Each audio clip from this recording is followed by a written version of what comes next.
Welcome back to the Rose City Breakdown. I am joined by the one and only Melina Gaspar. Melina, how are you doing?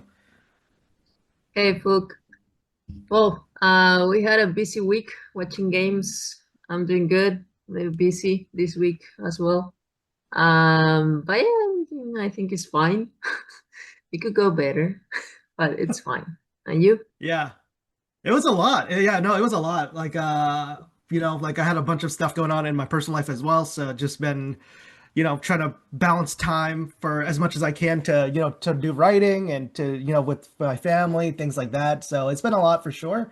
But especially on a short week, I feel like everything like we do, you have way less time to do it. The players have less rest. We have less time to get content out and things like that as well. But before we continue, we do want to give you everyone an update because I know folks are going to start asking us, "Oh, where's your fire coverage? Where's your cascade coverage?"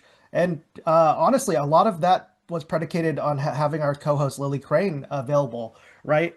And Lily Crane is one of the most talented individuals me and Melina had a chance to work with, obviously. But yeah, Lily Crane got a great opportunity that she couldn't pass up, and we are so proud of her. It will be revealed in due time, but we are super ecstatic for Lily.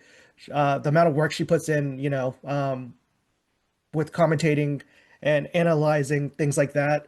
She absolutely deserves it. You know what I mean? So we couldn't be more happier for her. But with the fire coverage, we do expect that to start ramping up. We will start introducing that into our next episode, obviously during the soccer international break, which is great. So we'll start introducing that, and then we'll be looking for a new co-host as well. So that's the update on that. But like I said, we are more than happy for Lily Crane. She was a phenomenal colleague. And, like we said, she's going to do amazing things wherever um, her next opportunity leads her. So, but be but before we get into Thorns soccer, also, before we get into Melina's corner, let's go over just the short week, right, Melina? 3 games in 8 days, right? 3 games in 8 days. Like it's so early for this, right? I think what is it, match week 3, and they've already done a short week. Some teams didn't have to do the short week, obviously, but Portland did. They went to San Diego. We talked about that a little bit. The 1-3 loss. Um, Honestly, they just looked tired in that one. They had to travel as well, and then they came back home against defending Shield champions Kansas City Current. And this is pretty much a must win, Melina, right? You can't go on a short week with 2 straight losses, obviously. They got the job done. The penalty kick that Soph earned off pressure, by the way, off pressure from Soph, won that ball, drew the penalty. I know a lot of folks had a lot of questions about why Soph wasn't taking it, but I feel like right now they made the right decision letting Liv take that. We can discuss that a little bit later on as well. But the biggest thing for me was I'm not surprised just because, once Soph is in form, I think that's a conversation that both of those players and the team will have. But when Soph's in form, she doesn't miss any of those, right? When Liv is in form, she doesn't miss any of those either. So you have 2 great options there. And then second goal, the UCLA connection from Jaden Perry, who earned her first start of the season, finding Raylan Turner's head. And here's the thing: now Portland Thorns have 3 2-goal scorers, Melina, 3 of them, right? So you have Torden, Turner, and Moultrie all with 2 goals. And then Moultrie and Torden also have, I believe, 2 assists on top of that, right? So, well, Torden does. And then yeah, let's and then Soph Wilson, we also have to mention too, Melina, made her return, played about 60-ish minutes, looked pretty good. Obviously getting her, her groove back. Now she's gonna be with the national team as well, right? So that's gonna help accelerate her fitness and everything as well. So it's gonna be interesting to see moving forward. We can talk about this later as well, but just the starters moving forward, right? Because Soph Wilson find herself starting alongside Torden and Turner. Would have to adjust their shape a little bit to make that work? Is that something they would consider, right? So there's a lot of questions in a positive questions, right, Melina? So that's gonna be interesting as well. But Marie Mueller, second consecutive start as well. Obviously, with the Reina Reyes situation, she should be back this weekend against North Carolina on the road. But yeah, just pushing. Emma Vignola has been putting in the minutes, so that was good to see her, get in there and solidify that defense. So 3 shutouts in 4 games. Melina, all wins this season have come with a shutout, which is saying a lot about the back line, obviously. And then Mackenzie Arnold's return as well. So a lot of good, a lot of good things happening for the Portland Thorns this weekend. And I thought Villahan, for the most part, he bounced out enough rotation, just to get enough fresh legs in. But Melina, without further ado, let's take you to Melina's corner, and with the most of the key insights from Melina. Melina, take it away. Yeah, you mentioned rotation, and that was good. It was good to see. Um, I when I saw Sophia on the starting 11, I understood why, but at the same time, I was wondering, isn't this like counterproductive against Isra Torden, because she was like having a lot of goal contributions, but of course Sophia is Sophia, and I was glad to see her like pretty much back in her usual form. And what you mentioned about her pressing, it was interesting because the Thorns didn't press that high or that with such an intensity. So seeing her to go to do that on a like solo mission and get that penalty was a great thing. So yeah, let me show you my screen. So I think I think the biggest thing is I did see your tweet about the Torden situation. But we also have to remember last year she went through a lot of injuries, right? There was a few nagging injuries that she went through last year where you could tell she wasn't 100%. She did not look right down the stretch. So it just made a lot of sense in my opinion, just not to push her, especially on a short week, especially when you have Soph Wilson building herself back up too. So on a short week, I think you have to use everyone, obviously. And now, I think the biggest question is who are obviously it seems like Turner's going to definitely be starting. Torden, you can't take off, for starters anymore either. And then now you're down to like, you want to start Soph, continue to build her up her minutes, or do you want to keep building up Mimi Alidu, who has been putting in the work, especially on the defensive end? So, but Melina, go ahead with Melina's corner. Yeah. No, it makes sense that Sophia started, and I'm pretty sure she will be the first option going down the road. But it's good to see that Portland has depth once again, because we know that these midweek games will keep happening. So it's good to have depth, and knowing that if one is not available or is too tired, we have the other backup, right? So formation. You mentioned a little bit about it before, but according to Opta at least, we have this 4-2-3-1. So we have double pivot and then Sophia up top, and we could see that that ended up being the case throughout the game. Of course, they started to rotate a little bit. Here's the average positions of everyone, so the formation pretty much was kept during the entire game. And it was good to see that Moultrie, we can see her behind Sophia, and it was that whatever Moultrie was or Sophia was, it was the way to go.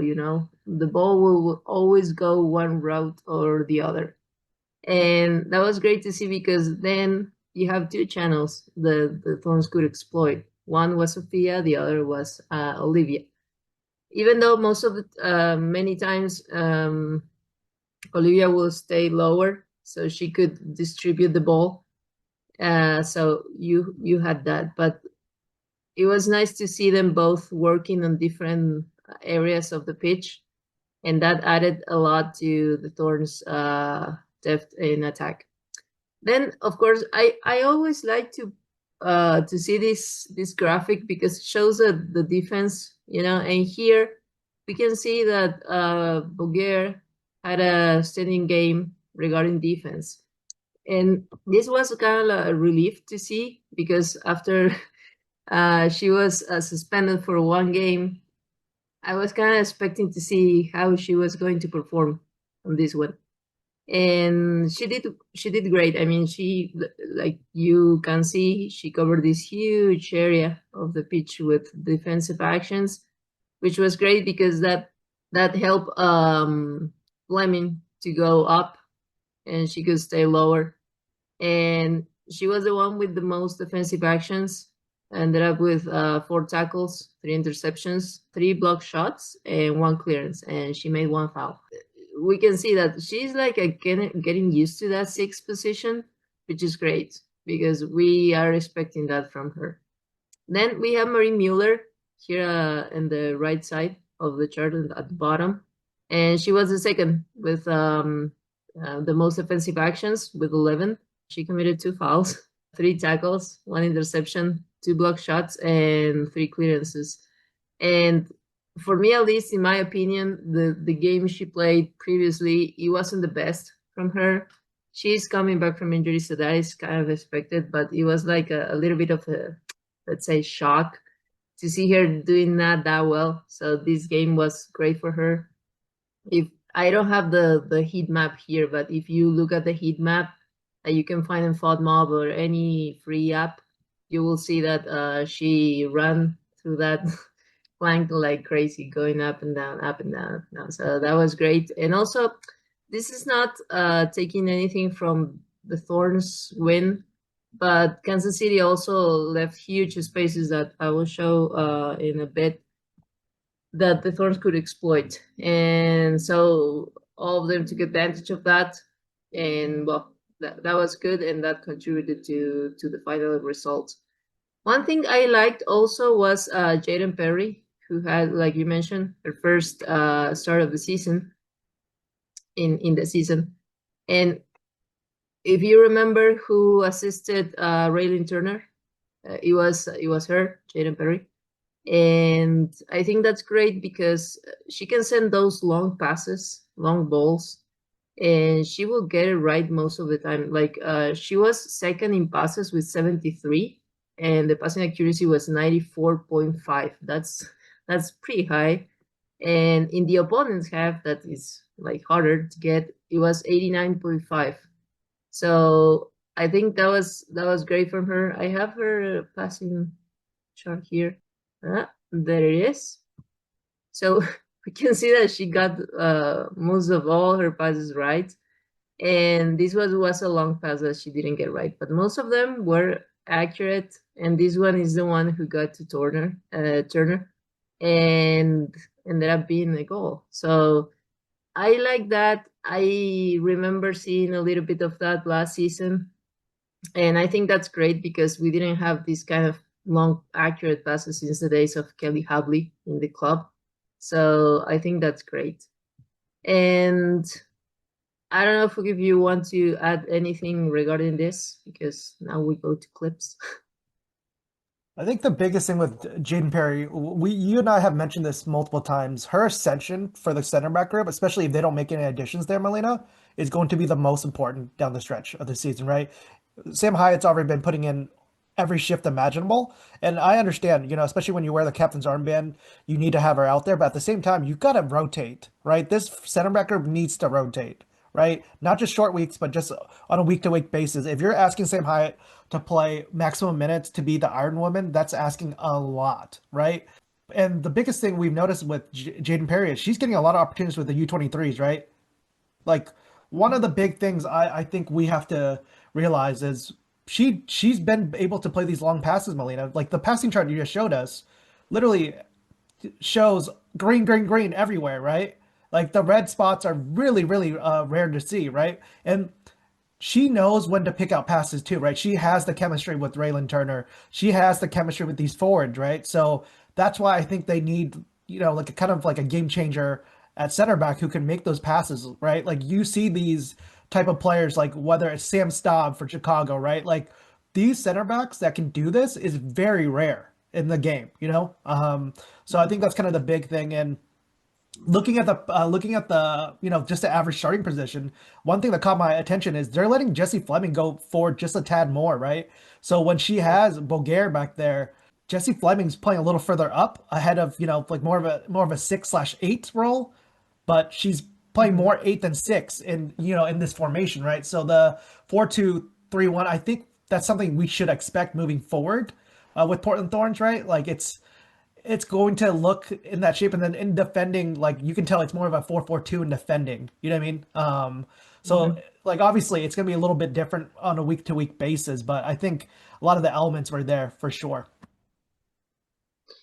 Yeah, and the thing is that this formation worked because Portland had in Olivia Moultrie a capable attacking midfielder. Then you had good wingers who will be able to add themselves to the attack, come back and forward. And that was Vignola, who I haven't mentioned much. She started this game a little bit losing some balls, not in the same page as the rest of her teammates, but that was like a short period of the game, and then she did great as always. So we will try to highlight her next game, but she's been doing good. So yeah, and then even though you could say that Sophia Smith was up top isolated, she didn't ended up being isolated thanks to Olivia Moultrie who connected the passes. So if we look a little bit at the clips, I wanted to show this one because it shows Marie Mueller and Bogere job. Here, those two are combining along with Olivia Moultrie, and they're intercepting passes. I love that pass by Bogere. That through ball was great. And then we have this one again, Bogere intercepting. When she played those fast passes, I think he was the best because sometimes she would try to get a little bit fancier and didn't end up being well. The final product wasn't the best.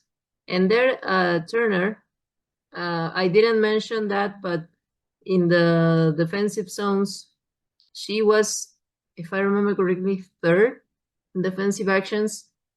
So there you have her winning the foul. And she didn't just score the goal, she did other tasks during the game. And yeah, she had a good game too. There you have Bugger again, passing to Vignola. And you could say that Vignola is the element of surprise because sometimes you don't expect nobody to show in that flank, in the left flank, and then Vignola will show up. So she's kind of like an element of surprise. And now we have another short clips with what Olivia did in this game, who, by the way, broke another record held by Sam Kerr. And the jumping quality, the big jumping quality she made from last season, it's amazing. Like this showed a pattern because usually Olivia will stay in this part of the field. She will receive the ball with the back to the opponent's net, and she will have to turn to send a ball and cancel let it turn around. And here we will see that she sends a long ball. It doesn't get to the target player, but still, it shows the intention. It will always be Olivia. Sometimes she will be uh, near Portland's area box. And then we have another long pass. This time she connects pretty well. And that was the pattern. Most of the time she will stay a little bit down the right flank, like here, for example. There she is, tries to intercept, can't, but then she receives the ball, and again, pass. So, if I remember correctly, it wasn't in the last game, but the one before that, the game plan was to have Olivia there, receive the ball, and send a long pass, diagonal pass to the other flank. But this time it was different. She would send it most of the time forward on her same side. So game plan changed. Why? Because Kansas was leaving like spaces there, and they have spaces. So that was why it changed. And let me see what else we have here. Oh, it's Olivia again. Yeah, I think this is the last clip from Olivia. Now she's the one carrying the ball, and that's It reminded me a little bit to basketball because the referee made like a screen, and that's why Portland could get to the to Kansas box. I liked some Portland build-ups because some of them were great. You know, they were doing pass. Here, what I wanted to see you focus is this zone. You can see the huge space Kansas is leaving in this zone, and in this clip, for example, here Portland wins a free kick. And we know how dangerous it is to give Olivia there a free kick near the box. So here it is again. Yeah, it's the same clip. And Portland was targeting that part of the see, they're here again, huge space here, mostly in the half space, and then shoot off target, but still, you know, look, huge spaces over there between the midfielders and the defensive line. So, like I said, it's not taking anything from Portland, but Kansas left huge spaces, let Portland play, touch the ball everywhere. And last thing I want to show, I don't know why I didn't include this, but it's regarding shots. Look at this. Portland had 13 shots inside Kansas box. So that's a lot. So can you see here, this is part of my article for Stamptown Free that is going to be available later. But you can see here, that's ridiculous. I mean, the few chances, the few minutes, or I don't know, maybe it was 10 minutes that Kansas was a little bit dangerous was when some players rotated, like Bethune, Debinya, and well, Cooper. They rotated a little bit because I don't know if you remember, but Fleming was kind of like covering, was defending against Bethune, and Bethune was pretty frustrated. Kind of lost her mind in one and threw the ball to Fleming, and the referee showed her a yellow, and then she stopped being so frustrated and tried to play. But Portland did well anyways when they rotated, but it was those like 10 or maybe 15 minutes from the first half, and then it was everything was Portland's, you know. And that's it. Yeah, I think my key takeaways from your corner this week, Melina, is the fact that the interchange play, especially in transition between the midfielders, is so really, really good.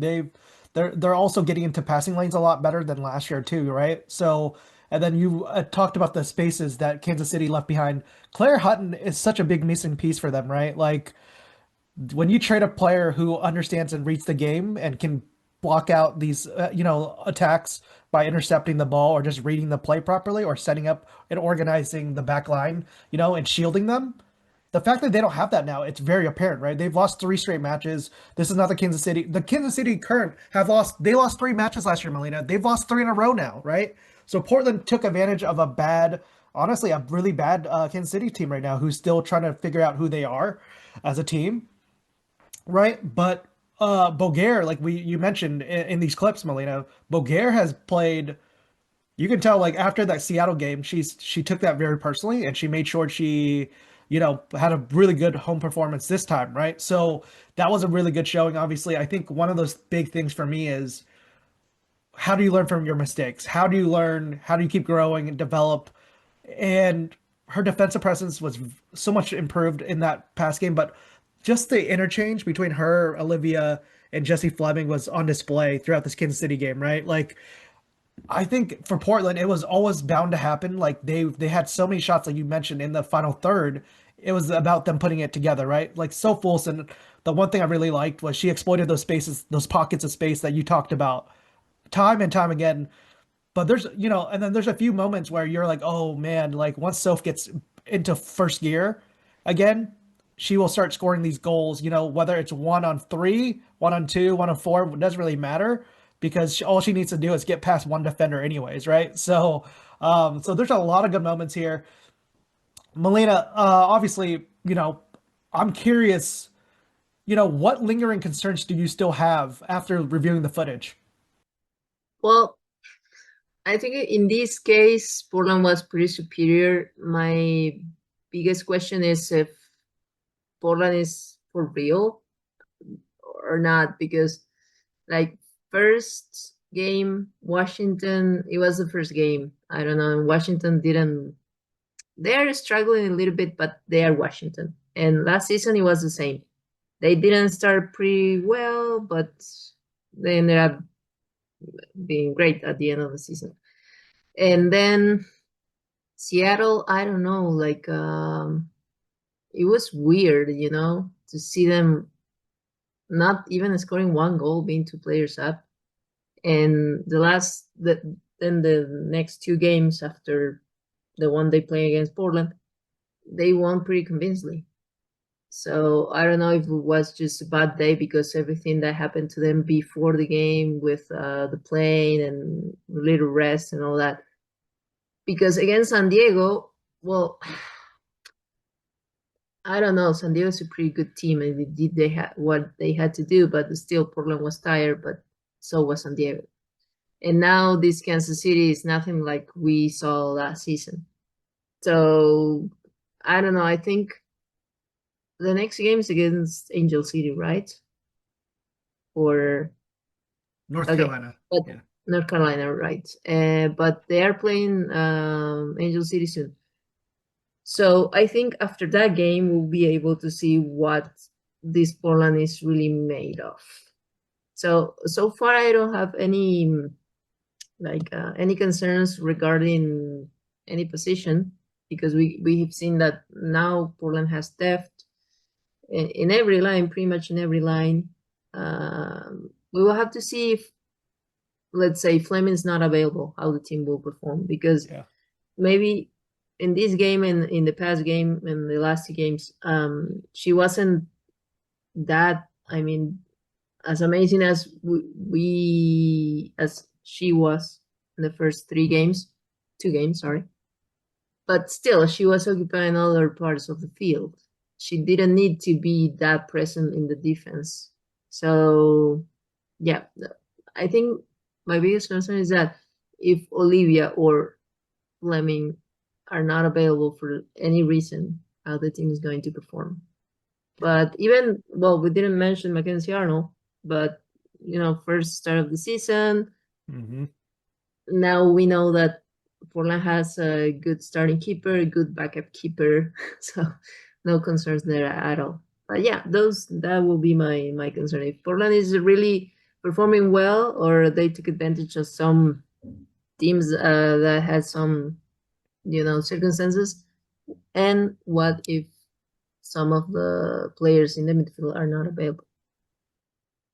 Yeah, I think for me, I'm looking at, just the minutes accumulated, right? Like I think you mentioned Jesse Fleming, and Jesse Fleming, I think, has played every minute. I think Olivia Moultrie has played every minute, if I'm correct, as well. So those two players, they're relying on in midfield, and at this point, it seems like Bogere is going to get a lot of those minutes. Obviously Shea Harvey got a few, her opportunity against San Diego, and then that just did not go as well as you would hope, obviously. But for me, it's just like you're looking at the back line. Can they continue to hold up, right?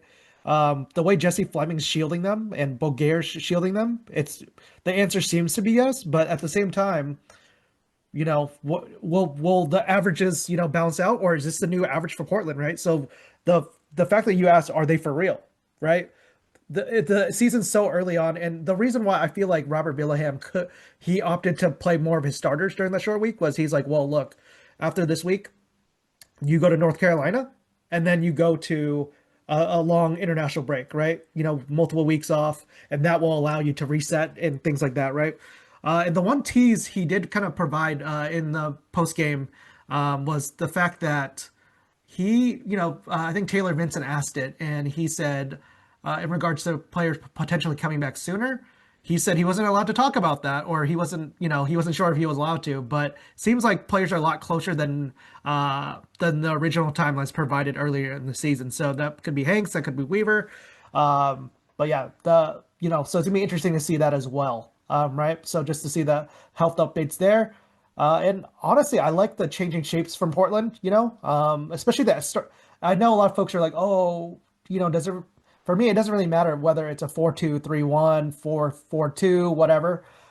Because at this point, like, especially in defense, they change the shape anyways, right? So, for me, the shape has been pretty steady. Like, even the one time it didn't look steady was when they were on tired legs, no Reina Reyes, right? And then Reina Reyes is gonna be back moving forward. Then Marie Mueller, after her like that Wednesday game, just felt like everybody was off, and then now, what I mean. So just kind of building that consistency. And then Melina, the only main concern I have, obviously they had 59% possession in this game and an XG of over 2 goals. But for me, it's about possession numbers, right? Especially when you're playing a team like North Carolina this upcoming week, Melina, right? You need when you play these teams that have the ball, so much of the ball, you do need to have it a little bit more often, just to balance out and give your defense time to rest. You know what I mean? So that's what I'm looking at moving forward. I would like to see that percentage creep up a little bit. And a really good test is against North Carolina, right? Like, with the returning Manaka as well. So that will be it from us for this part of the breakdown. But please stay tuned for my interview with the Lions Pitch, a North Carolina Courage podcast. Welcome back to the Rose City Breakdown. This is match 5 for the Portland Thorns and match 4 for the North Carolina Courage. On this special episode, I am joined by Katie and Trevor of the Lions Pitch, a North Carolina Courage podcast. Katie and Trevor, how are y'all doing today?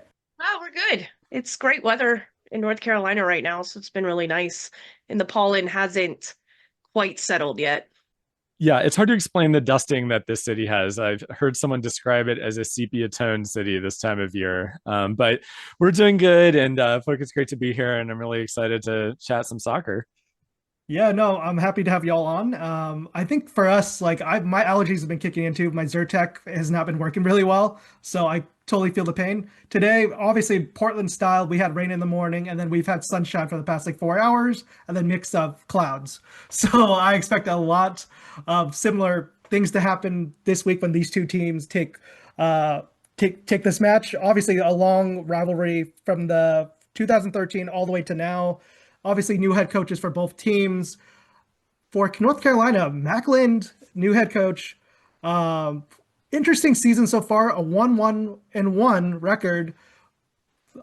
A couple highs, a couple lows, and a couple just Katie and Trevor, how would you kind of summarize the season so far for this team? It's a work in progress. It's like you said, a bunch of highs, a bunch of lows. I think we're still all just kind of trying to figure it out and get on the same page as what Mac is looking for across the board.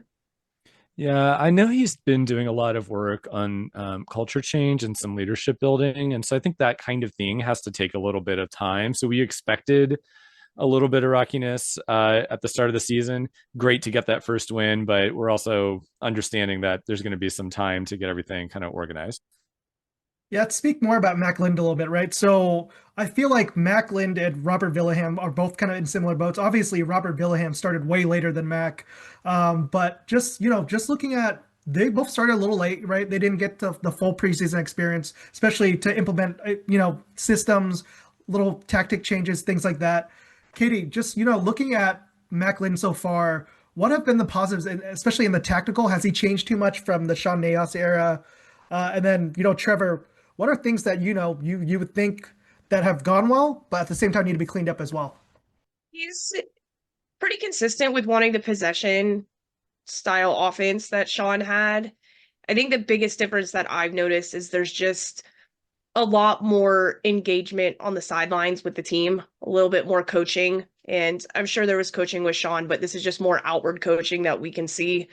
And just in-game adjustments. Sean was very famous for being like, this is our plan, this is what we're going to do. I don't know if you watched the last game, but Mac was very quick to make changes and changes that ultimately benefited the team in the long run in that game. And I've enjoyed watching that part. Yeah, two things that I've really noticed is that he has said that he's working with the team to work on the build from the front to back rather than the other way around. Like that's an interesting kind of technique that he uses. And they do want to score more goals. They do want to increase that goal differential. And we haven't seen that yet, but I that is a stated goal of Mac Lind and the North Carolina Courage. The other thing that strikes me as very different from the Nejas era is that he has told me that he really wants to settle on a starting 11. We're not there yet, especially we'll get into this at the forward position, but he is working towards trying to build a pretty stable team that can take us deeper into the season. Yeah, I think one of the great things that happened over the weekend, obviously not the result they wanted, but Manaka's return, right? I think one of the big things I think a lot of folks fail to realize is this team is not even 100% yet. Obviously Manaka is going to be implemented in a lot quicker, you know what I mean? But at the same time, this is the midfielder year we're talking about, right? Can play anywhere in the front line, can play in midfield, anywhere in the midfield as well. Honestly, I've called her one of the best young players, not just in this league, but in the world, right? Has literally everything. So just looking at Manaka moving forward, obviously came on in the 41st minute as a sub, which is really early. Katie, that's something you mentioned as well. Like Mac Lind, not afraid to make changes whenever he sees fit. What have you all seen from Manaka in the first game coming back? Do you expect her to play starter minutes moving forward? And then just how much did this team really miss her for the first few matches of the season as well? It kind of felt like she picked up right where she left off last year. She got her goal. She was a little bit of everywhere on the pitch, just trying to make stuff happen.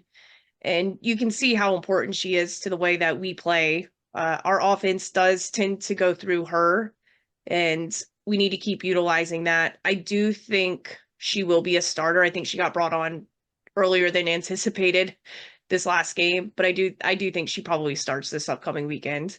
She's just so important to our build and how we want to play. Yeah, I agree with all of that. I think one thing you pointed out, Katie, though, is that we have another round of international friendlies coming up, US versus Japan. So Manaka will be, probably traveling again. But after that, I do expect her to start.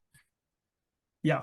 And then I think one of the big questions that I think most folks had about this team, especially preseason, was who is going to be scoring goals for this team, right?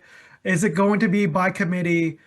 Right. And I think that's the biggest question, right? Like you look at the front line, the 9 role is going to be revolving, obviously, quite a bit, and it's going to be by hot hand, I feel like. So Katie and Trevor, what is the answer for the goal scoring moving forward? I think that question is still open. I think one difference between the prior couple seasons and now is that in the past, we basically tried to have every player be a midfielder.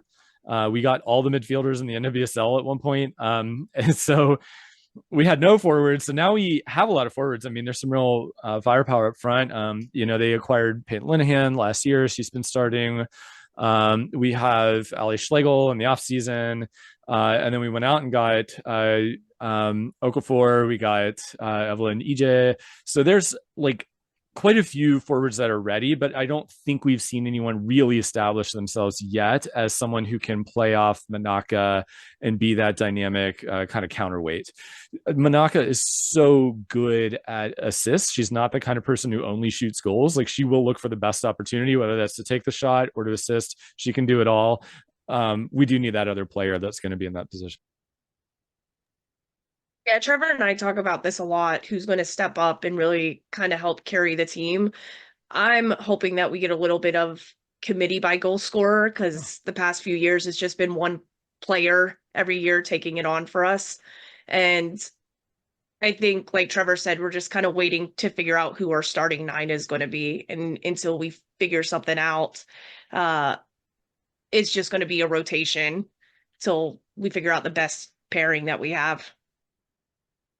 Yeah, before we, get into the player personnel, the match preview portion of this game, I'm genuinely curious, what the biggest difference y'all have noticed from Mac Lind and Sean Nahas, just like because they seem like they're two different types of coaches. Your personality are like drastically different from everything I've seen from, media, things like that. What, just your interaction so far. So 2 questions, tactically different, and then just personality differences as well. Well, that's a good question. Tactically, I think it's in-game adjustments. It just in a broad sense, willing to make the change when the change needs to happen. And just as a personnel piece, he's just so positive. He's engaging, talking to the players. The atmosphere is great. He brings a lot of that in. Went to one of the open practices. He's playing two touch with the players and they're like laughing and making fun of each other the whole time. It was just such a positive environment. And I think that was different than the last couple of years. There's a lot more pressure and just it looked relaxed and like they were having fun. Yeah, I agree. I don't think we can overstate enough how much just team culture feels different. And I really hope that's going to pay dividends for the Courage. Yeah, no, I love hearing that, especially the fun portion that y'all both mentioned, right? Like the fun portion, I think it's so underrated because typically when that happens, especially coming from me as as a coach, I totally get where that comes from too. But let's talk about some of the player personnel and just the key matchups moving forward. Who are I this is my favorite question I ask to every local coverage. Who are some underrated players everyone should be looking for, and who deserves, frankly, more attention as well? I originally was going to say Wickenheiser, but I think I would adjust that to Danny Weatherholt. She's such a Swiss Army knife for us and can kind of slot anywhere in the defensive midfield and the back line. She's played a bunch of those positions for us over the last couple of years. And I don't think she gets the recognition that she deserves for the role that she plays. And when she comes in, how important she is during those games. That's such a great answer. She really buoys the team quite a bit with just her energy and her play style. I think there's still not enough national attention on Riley Jackson as a midfielder. She's such an amazing player, has played on the national youth teams, has finally had 2 senior call-ups this year. So she's just a really outstanding midfielder and plays really well with Wickenheiser. I also think, I don't know, kind of pairing work. I think if Natalie Jacobs is in, her interplay with Macy Bell is really working for us. So when we have those center backs in place, they're really excellent together. Macy Bell is a really wide-ranging defender that has gone toe-to-toe with some of the best strikers in the league. And then Jacobs is just a veteran, a leader out there, making sure nothing else is getting by and letting Macy Bell do her thing. Yeah, can we talk about Riley Jackson a little bit more, actually? Because I got to speak to her at NWSL Media Day. Really outgoing, was really outgoing with the media, willing to share. I think she shared her story about getting her first call for the national team, right? And she was telling her sister at the time, like, hey, I'm getting called up, and tearing up and crying and things like that. And her sister was wondering why she was listening to her, right? Like siblings do. But let's talk about the midfield, because the midfield has the potentially to be the best in the league. Just looking at the names, wherever Manaka slots, it doesn't really matter at this point. Riley Jackson's going to do her thing. Wherever Ashley Sanchez slots, it doesn't really matter at this point either. You know what I mean? It's like, obviously, and then you have all these new names too that y'all are bringing up. How special can this midfield really be this season? Oh, once they figure it out and click, I don't think there's a better midfield. I would even probably say in the world, they could rival, I think, Barcelona's if they could figure it out. And it's just about getting the time to play together. You brought up Riley. Riley was very lucky. She got to learn under Denise O'Sullivan, and Sully was probably one of the best sixes in the league for a very, very long time. And just that mentorship, and then getting to go to camp and play with Sam Coffey and just get to train with Hutton, I think allows her to develop her game a little bit more. And then now she has Wickenheiser who's playing next to her. And that just offers such a totally different midfield perspective coming from Sweden. And then also having already played for Mac over there, knows the system and can help guide her through this tactical change as well. And I just think the sky's the limit for her. Yeah, we haven't really talked about Shinemi Koyama either, who has been sometimes playing as a forward this season, historically has been a midfielder, and she's someone who coaches seem to just give free rein to. So she just kind of goes where she needs to be on the pitch to like plug some holes. And it's just interesting because Wickenheiser and Jackson typically play in a more defensive role, although Jackson can score and has. And so that creates room for Sanchez, for Manaka to kind of move up.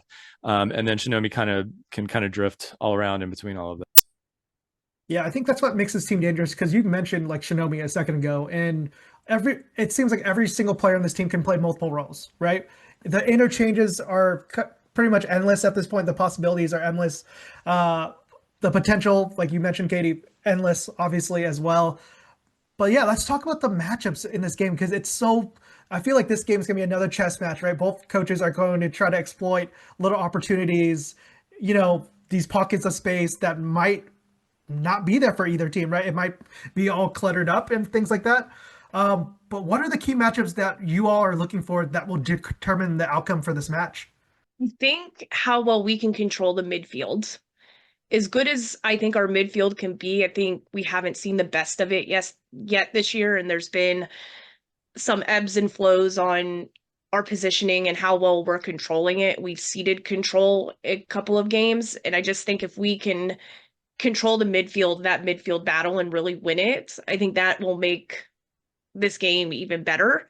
Y'all have a very, very good forward line, and your midfield is very good as well. Like Jesse Fleming, midfielder, and just being able to, like, if Moultrie kind of slides back a little bit or stays on the front line, just getting control of the midfield, I think is going to be so important to this game for us and how well we can manage that. I'm glad we have Manaka back for this, so we're not waiting another game for that. Yeah, I think one thing to watch for is the Courage are incredible at containing teams that have a star striker. So we've, controlled Emissirs very, very well. We controlled Esther very, very well. Even last season, I mean, Barbara Banda was having some trouble against our defense. The Courage can get overwhelmed in a setup like Portland has. The lazy answer would be like, look to Olivia Moultrie, but I think reality is Torton and Moultrie play off of each other so well. And then Raylan Turner's kind of there, too. And so how the Courage are going to adjust to like put up multiple defenses in like multiple areas is going to be a real challenge for the squad. And I'm looking forward to see how they solve that. Yeah, I got one thing I will be saying a lot this weekend is overloads, right? Because at this point, I'm curious where North Carolina is going to put their overloads, especially with the versatility of the midfielders and the forwards. Because if they go at one fullback, then that fullback and that center back are going to be pretty much busy the whole game. And then that's, the second center back's going to have to, shift over as well. So Portland, I'm looking at their center backs, right? Can they match up with the speed, the physicality of the front line for North Carolina, but also just the amount of runs that they're going to have to deal with, right? So Jessie Fleming, is she going to be playing pretty much defense the whole entire game and just trying to unlock the counter press, right? There's a lot of questions I have for Portland. And this is another good test because Portland has been playing teams that love possession throughout the season. And I think the first time they had possession like advantage was against Kansas City, which makes sense. But that's my last question for y'all. Like, what type of match are you expecting? Are you expecting, North Carolina to have, like, let's say 60% of the possession, a lot of just free flowing runs, trying to pin Portland back and let them kind of only try to hit the counters? Katie, like, what are you looking at, especially tactically for this game? I think it's probably going to be a little bit more cagey than that. I think there's going to be a lot of feeling each other out. One team making a run, other team kind of countering. We want to build up. We don't like to go over the top. You don't see us do that very often. So it'll be interesting if we maybe try and exploit that and maybe break lines that way instead of trying to pass through them. But I think your control and your ability to counter as well as you do and then control the midfield in the front lines will make it very cagey with how well our defense can stand up to that and our defensive midfielders, like what they can do and how we can exploit those nuanced little battles that nobody pays attention to in the back line. And you see like the great tackles where someone comes in from behind to like win the ball. But I think it's going to be like just a cagey like midfield battle for most of the game. Yeah, and then for Trevor, this could be Portland's first time rolling out Soph Wilson, Pietra Torden, and Raylan Turner. It could be the first time. Soph Wilson made her return last week as a starter. I think she played about 60-ish minutes. And honestly, that's the most minutes she's played all season. She's been building up towards it. She's very close to, being back at full fitness at this point. How does North Carolina defend a potential front line with those three stars obviously there, but also Olivia Moultrie, who Turner and Torden all have 2 goals apiece, by the way, as well. So how do they defend that? Yeah, I think that we have to have some faith in someone serving in a left back role. We didn't play anyone there last week. We just kind of had Macy Bell kind of ranging out really wide. So I'm hoping to see Feely Rao back in. If not her, Danny Weatherholt has pretty handily served in that left back role. That lets Macy Bell come central. If we get Natalie Jacobs back, then we have our center backs where we need them. And so I think that would actually create some problems. But it doesn't matter, what personnel are out there and what's available for us. Yeah. And then I like to end with kind of like a rapid fire segment where we run through the front line, midfield, and back line and say which team has the advantage, right? And then I lead off with a new question now because apparently we have to ask this question every time there's a match. So let's start the rapid fire. Under, over 0.5 red cards in this match. Over. Holy, this has been an ongoing theme. Every time I've done this, I think the last 3 episodes we've gone over every time. And then Trevor, do you have the over under for that as well? Yeah, I defer to Katie. I'd say over. Great. It's gonna be funny to see which team it is. And then here we go, rapid fire for the 3 lines now. Front line advantage. Portland. And then I assume I know where this one's going. Midfield advantage. Us.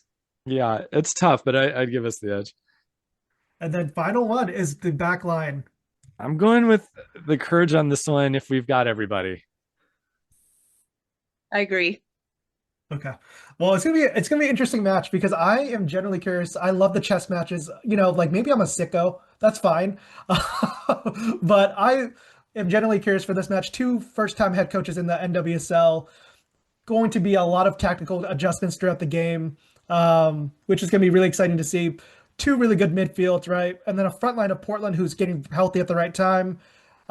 We haven't mentioned Hanks and Weaver possibly coming back in the future as well. But the one thing I wanted to end with was because we were speaking to each other before the podcast, and y'all told me the story about how the podcast came to be. But where can folks find the podcast? And if you can give us a kind of a rundown of how the podcast started as well. Yeah, so we are the Lions Pitch. We have a website at lionspitch.com. We have a weekly newsletter and a podcast. It's totally independent media. And it got started because a lot of the local outlets here could not dedicate regular coverage to the Courage. And we felt they deserved that. It is a professional soccer team. They didn't have a podcast. And so we talked to one another. Our amazing producer, Mary, connected Katie and I, and we said, this should exist. It needs to exist. There's no substitute for local coverage. And we had such a great discussion earlier about overlooked players, just as a good example of that. So we're really proud to be here and be in this space. Yeah, no, first off, Trevor and Katie, I think a big welcome to the space, obviously. It's one of the most welcoming spaces that I've ever been a part of. Even when I first started, I was scared to put my voice out there, to write, to do podcasts, things like that. And I've listened to a few episodes right before we started as well. And the fact that you all are giving this team the deserved coverage that they deserve is so cool and so special, and I know everyone appreciates it from, everyone in North Carolina, but also league-wide as well. So I think it's really cool. And then where can folks find you on socials as well? Yeah, we have accounts at Blue Sky and on Instagram. So those are 2 places to look for us. We do try to promote, what's coming out. We also try to do some original content. So it's hopefully an interesting feed. And then we do have a Reddit account. So sometimes folks will see us kind of pop into the North Carolina Courage sub and talk and share our starting 11 predictions and things like that. Well, we can't thank you enough for both your time. I am excited for this match. I honestly wish it was tomorrow, but that's okay. I think we all have a long week ahead of us. But yeah, looking forward to this match. 2 first-time head coaches that we mentioned before, and we'll see how it ends up. Yeah, it's so exciting to be here. Thanks so much for your time. Yeah, appreciate Thanks y'all. so No, much for seriously. having us. Yeah, no, this is great. Then I'll be sure to tag you guys as well, just so folks can find your podcast, things like that. Like I said, appreciate y'all for making time. But yeah, it's just been cool. Like I love listening to y'all break down the games and everything because I was generally curious. Like I always listen to podcasts when I try to learn more about teams, and y'all's were the only ones that popped up. So I'm like, okay, let's learn more about Mac because I'm generally curious about this. This dude is like a freaking tall, and he like every time he talks, I'm legit scared of him. But he's like a teddy bear. You know what I mean? So. But yeah, no, like I said, I appreciate y'all very much, and we'll get this podcast out probably Thursday as well. Okay, awesome. Ours comes out on Thursday too, so we'll try to do some cross promoting. Perfect. Let's do that. Well, appreciate y'all, and have a wonderful week. Okay. All right, you too. Thanks. Thank you. Bye. Yeah. Take care.